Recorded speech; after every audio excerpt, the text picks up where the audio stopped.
All right, and we are back here on the GSMC Football Podcast. And for the second part of the show, we are going to now preview the NFC playoff games for this weekend. I'll give you my thoughts on them.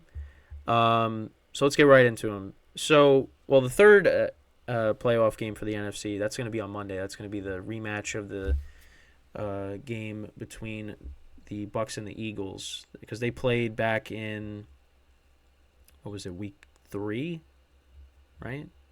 Week 3? Yeah, week 3. Let's get into the games for Sunday. So you got the Packers and the Cowboys at 4:30 p.m. Eastern Time on Fox. Cowboys are a 7-point favorite. The league rankings for the two teams. The Cowboys are third in passing yards per game at 274.1. The Packers are 14th at 247.6. Rushing yards. Both teams are actually about the same. The Cowboys are ranked 14th. Packers are ranked 15th. But the Packers and Cowboys are very different when it comes to points per game. Cowboys are first. Packers are 12th. Although the Packers have been playing better as of late. The Cowboys are averaging pretty much 30 points a game. Packers are averaging 22.5. Then on the defensive side of the ball, there's a difference there. The Cowboys are 5th against the pass. Packers are 11th. Rushing yards against the run. The Cowboys are 16th, and the Packers are 28th. And then points allowed, Cowboys are 5th, and the Packers defense is actually 10th. And you got two quarterbacks that have had good seasons. Of course, Dak Prescott for most of the year was an MVP candidate. He finished the regular season with 4,500 passing yards, 36 touchdowns to 9 interceptions. Jordan Love, 4,100 yards passing, 32 touchdowns to 11 interceptions. And the Packers are coming in hot. Roller coaster of a season for them. They started off the season 2-1. Then they lost their next 4 games. Then they defeated the Rams, lost to the Steelers. Then they rode off 3 straight, then lost 2 straight, and then won their final 3 games and were able to make the playoffs. The Cowboys, they no really rough stretches for them. I mean, they had some bad games. The Cardinals game at the beginning of the year was bad. Of course, the 49ers blowout loss in Week 5, blown out by the Bills in Week 15. But the losses against Miami and Philadelphia, those were close games. They played well in the Eagles game. They played well enough to win, but they just couldn't cash in on some missed opportunities. And the Dolphins game, Jason Sanders kicked a bunch of field goals and they lost. They didn't put up enough points. But they've been very good at home. They're undefeated at home. It's going to be a tough game for the Packers. How the Packers can win this game, though, and I think I talked about this, is, you got to keep Dallas off the field. And you have a running back in Aaron Jones who has had, past success against the Cowboys. And not going to say that he's going to have, 4 touchdowns like he did back in 2019. I think it was 4. I'm not saying that's going to happen, but Aaron Jones last 3 games has rushed for over 100 yards. Packers are going to have to run the football in this game, and they're going to have to keep Dallas's offense off the field and control the clock. That's what they're going to have to do, because if they got to start fast. That they got to score first. Like, if they get the ball, you got to score on your first drive. You got to put pressure on the Cowboys to answer. Because you know what? I'll be honest. There's a lot of pressure on the Cowboys not just in this game, but in the playoffs. Because this NFC is not loaded. There's no Drew Brees anymore. There's no Aaron Rodgers. There's no Tom Brady with the Bucs. You got, other than the 49ers, you are the second best team in this conference. There is no reason why you shouldn't be playing in the NFC Championship game. So, for the Packers, this is a tough game for them. Cowboys, they should win this game. Like I said, 7-point favorite. They're at home where they've played very well. They've blown a lot of teams out at home. The Packers, I think, are kind of playing with that house money where it's like not a lot of people expect them to be there, so they should just let it rip. And Jordan Love has been better, cutting down on the turnovers. And listen, I think the Packers are going to put up some points in this game. But I think if Dallas is up by, two scores, the game's pretty much over. If Dallas goes up 14-0, this game's over. That's why it's really important that the Packers, if Dallas gets the ball first, you get a stop. On your first drive, you go right down the field, and you got to score. You got to score points. I'm a little worried with the kicking situation because Carlson, has not been good. You're not going to have Mason Crosby to save you and kick 50-plus yard field goals like the playoff game from 2016 2017 season. Actually, they on NFL Network last night they were replaying the Dez dropped it game, from the divisional round back in 2015, the 2014-2015 season which was one of my favorite football seasons of all time. That was a great that season was a lot of fun. I miss that Packers team, because growing up being a Jordy Nelson fan and obviously being an Aaron Rodgers fan, that Packers team was really good. So hopefully this Packers team can maybe become, something similar to that Packers team. But listen, the Packers have had their past success against Dallas in the playoffs, but it's different now. It's a new era. Jordan Love, is now the quarterback. I'm looking forward to this. I'm hoping it's a close game. And again, the Packers are coming in hot.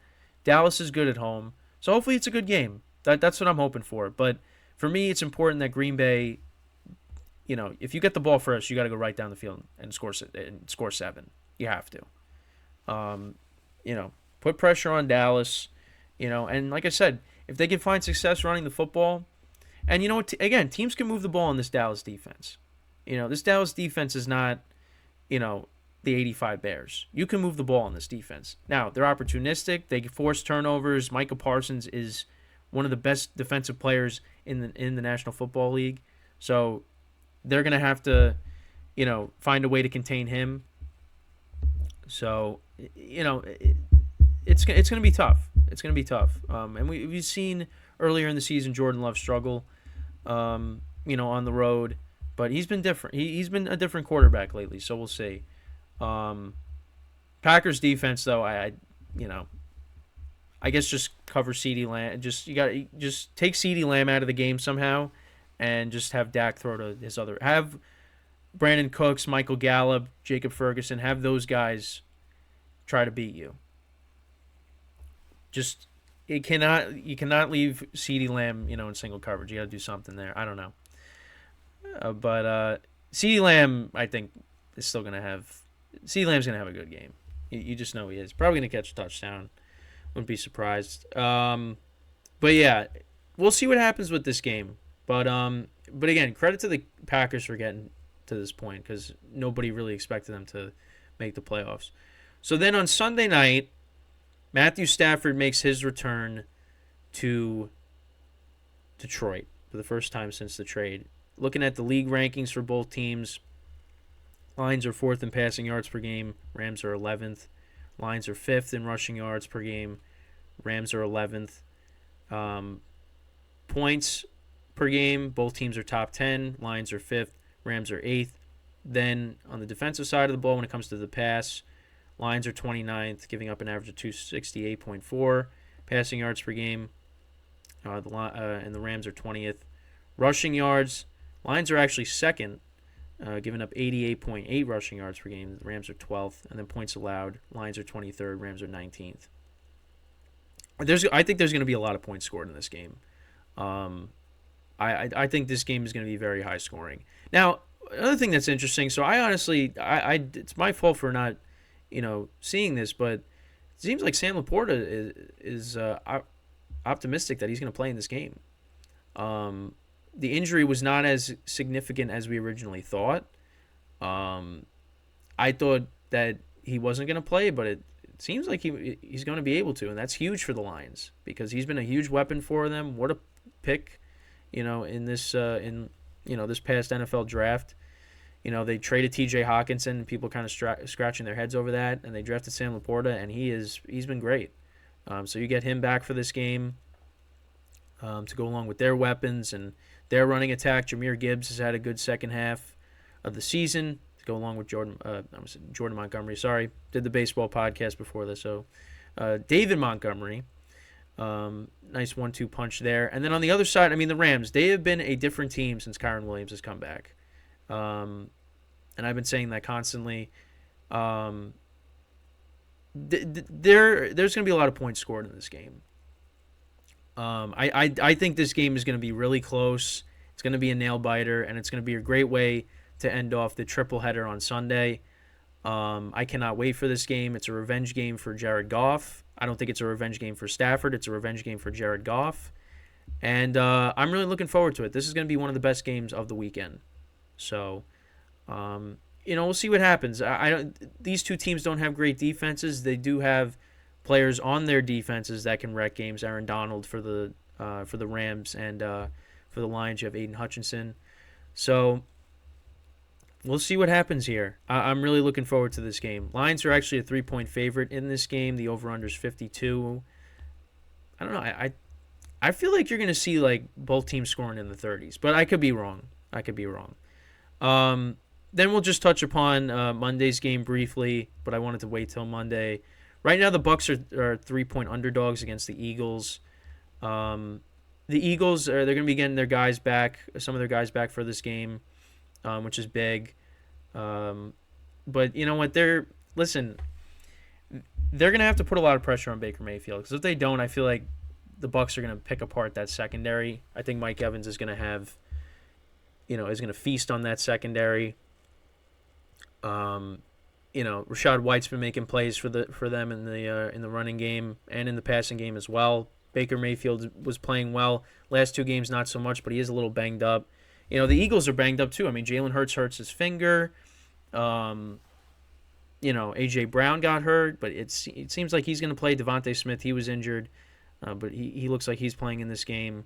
Listen, the Eagles are in a free fall right now. It hasn't been great for them, a great stretch for them. So I think this game's going to be closer than it was the last time these two teams met, but we'll see. So before I go into the second break of the show, I just want to remind you guys once again to tip or donate and get your comments recognized. Make sure to go to the following link, that is streamelements.com/gsmcsportsnetwork./tip. Again, that really helps the show, makes the show more interactive between myself, the host, and you guys, the viewers. Again, that is streamelements.com/gsmcsportsnetwork./tip. And as always, it is displayed on the ticker on the bottom of the show segment down below. So, when we come back from our second break of the show, we will then preview the AFC playoff games for this weekend. I'll give you my thoughts on those. And then after that, we'll get to who I think is winning each game for this weekend and how I think the rest of the playoffs are going to shape out. And I'll reveal my bracket. So, with that being said, stick around, and we'll be right back here on the GSMC Football Podcast.